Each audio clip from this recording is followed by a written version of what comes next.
Hi Shopcat Army. I just wanted to give a really special shout out here to the Burmeister family. I hope I'm pronouncing that right.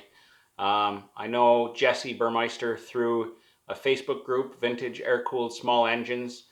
Jesse is one of those guys that's just a keeper of the flame with Briggs Stratton engines. He's basically got what amounts to a small private museum that he and his dad were creating. He lost his dad fairly recently, and of course that's hard for anyone. And now, 2 days ago, we just heard from his wife. He was involved in a pretty bad motorcycle accident. A lady hit him and dragged him about 500 feet underneath her truck. And you know, he's pretty banged up. He'll be okay. It could have been a lot worse, but he's hurting, and it's tough. I've lived it firsthand, having a spouse in the hospital hurting for any length of time. It's hard on everybody. It's hard to recover from that. So if you got a moment, just pop by that Facebook group. Again, it's Vintage Air-Cooled Small Engines, and maybe just drop a note in there to Jesse or to his wife Erin. Has been posting updates. You know, we almost lost him, and that would be pretty tragic. As it is, he was, you know, his leg was kind of ground down to pretty close to fatal. So he'll walk again, the doctors say, and all that kind of, but you know, he's not going to be as strong as he was before. Of course, there's a lot of damage, and it's going to be a tough road. So wow, Jesse, if you're watching this, man, my heart goes out to you, and I send you wishes for a speedy recovery. Everybody else, you know what, don't take it for granted. Any one of us could be gone at any time and, you know, leave a hole behind. So everyone out there, please keep safe, give your loved ones a hug, and until next time, keep it in the litter box. Cheers.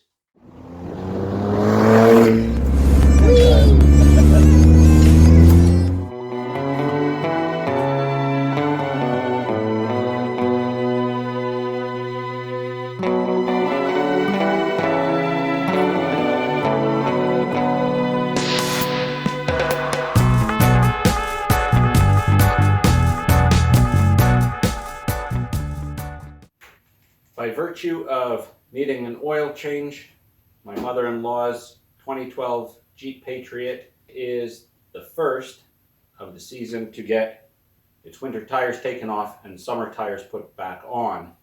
And I'll give you a quick review of my new Milwaukee 2855-20.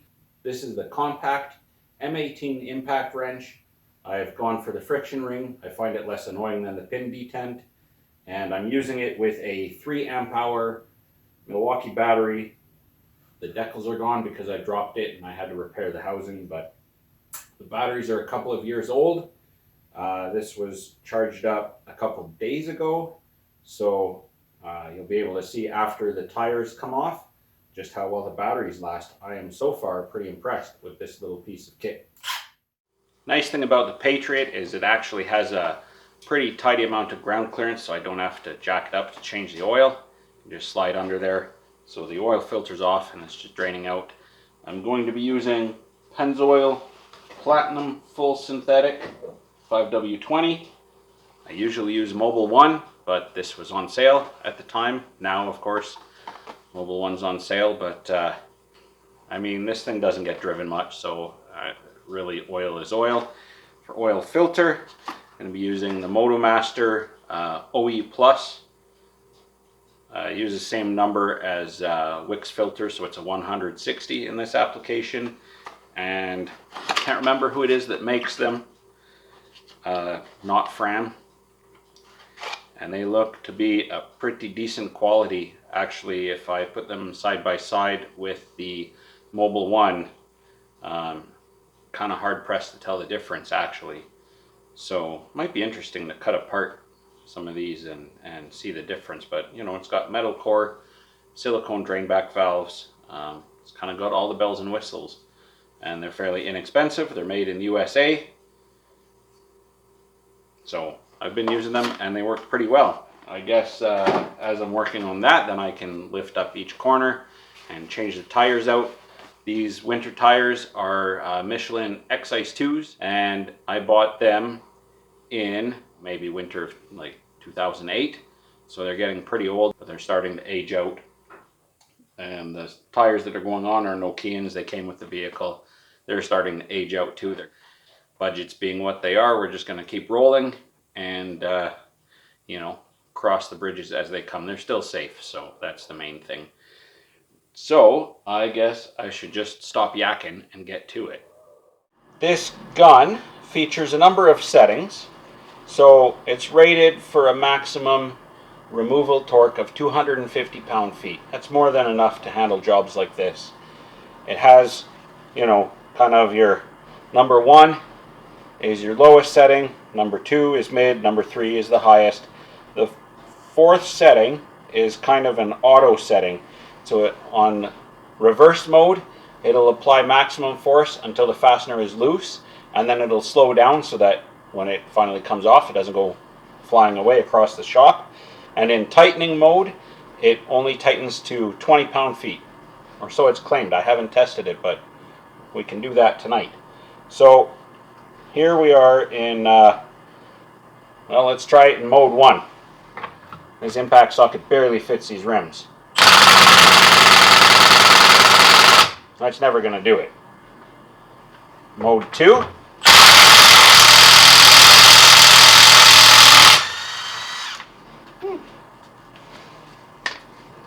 Nobody got time for that. In mode 3, makes quick work of it.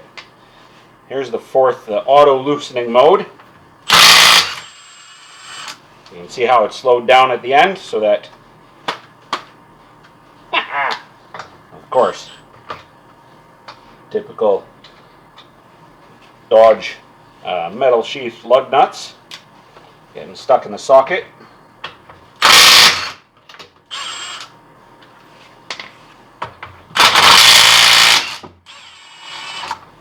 So that's pretty nice. No complaints there. It's kind of nice to have that auto tightening mode because we can tighten them all up fairly low torque and then go back and tighten them all afterwards.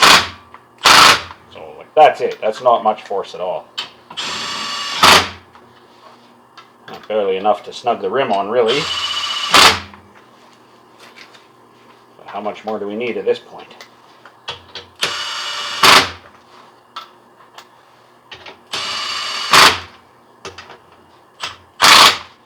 And after that, we have lost no bars yet. On to the left front. It does have a variable speed trigger, so you can kind of control that yourself too.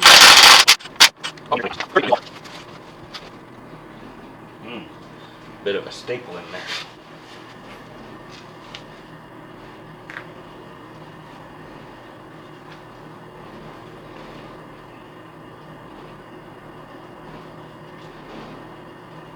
That didn't go in very deep, so I'm not too concerned about it, and I dropped it, so I will remain not concerned about it, I guess.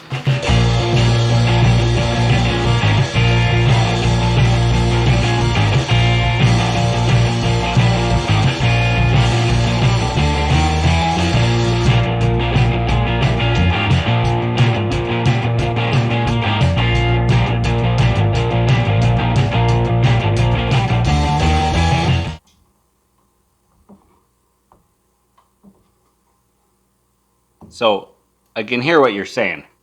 Yeah, oil change, tire change. I know how to do that, buddy. Sum up. What's the deal on the impact? Well, at work I have a 2620. That's the Big Bertha high torque M18 half-inch drive, again with the friction ring. And that sucker is rated at 1,400 pound-feet breakaway torque.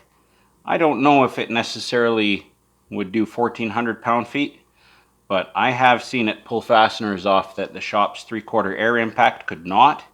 So it's definitely got some jam. Here's the thing, you don't always need that much. I mean, really, the hardest thing I probably do is tires at work, and they're torqued to 480 pound-feet. So it blows those off like nothing. So for the most part, I just don't need that bulk and that weight of that big machine. I love it, but I just don't need it for everything. So I'm super happy to have bought this little guy. It fits in tight little spaces and it's got plenty of power. Oh, it looks like we're just about perfect there to start it up. For jobs like this, it's nice to bring home. It's not so heavy. Carry home in my work bag and stuff.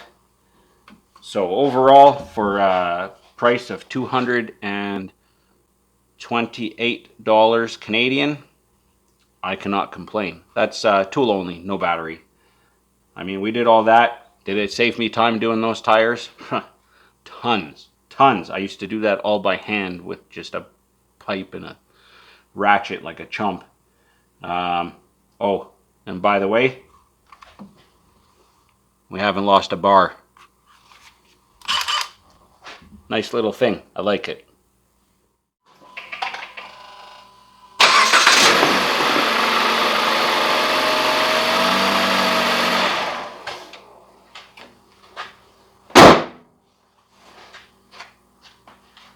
Time to torque these lug nuts before I forget.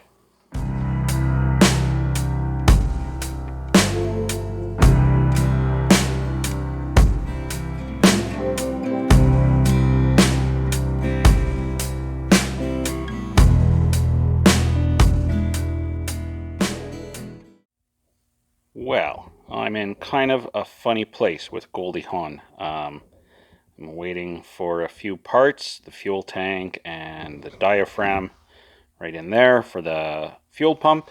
So I'm just going to clean the carb for now in our good old friend Super Clean.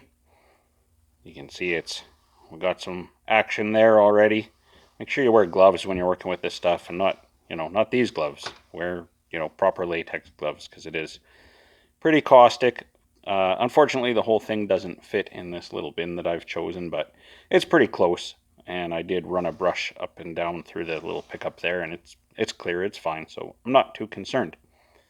Until I get my fuel tank and the diaphragm and the gasket, I really don't know if, I've had Goldie Hawn running for a moment or two, but does it run long term? Does it run properly? Does it smoke? I don't know.